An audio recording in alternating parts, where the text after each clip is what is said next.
In today's video, I'm going to teach you how to create and use a task template inside a project. If you find yourself creating the same kind of task over and over again, using a task template can save a lot of time and help keep your workflow consistent.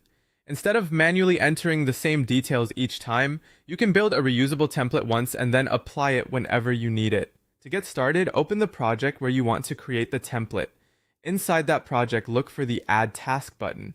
Next to it, you'll see a small drop-down arrow. Click that arrow to open the available options, and then select Add Task Template. This will open the template setup so you can define the task structure in advance. Once you're in the template editor, begin by entering a clear and recognizable template name.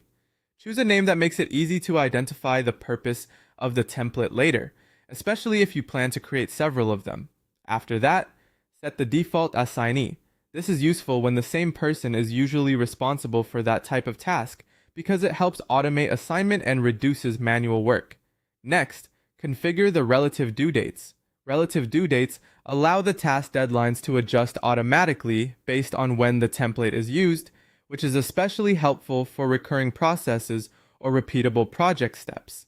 This keeps your timing flexible while still making sure deadlines stay organized and predictable. You can also add checklist subtasks as part of the template. This is a great way to break the task into smaller action items so nothing gets overlooked. If the task always follows the same internal steps, adding those checklist items here will make the template even more useful and more consistent for anyone who uses it. After you've filled in the template name, default assignee, relative due dates, and checklist subtasks, click Save Template. Saving locks in your setup so the template is ready to use whenever you need it inside that project.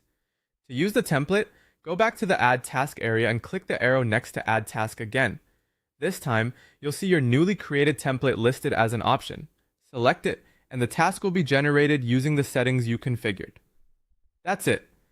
Creating a task template is a simple way to speed up repetitive work, improve consistency, and make task creation much more efficient inside your project.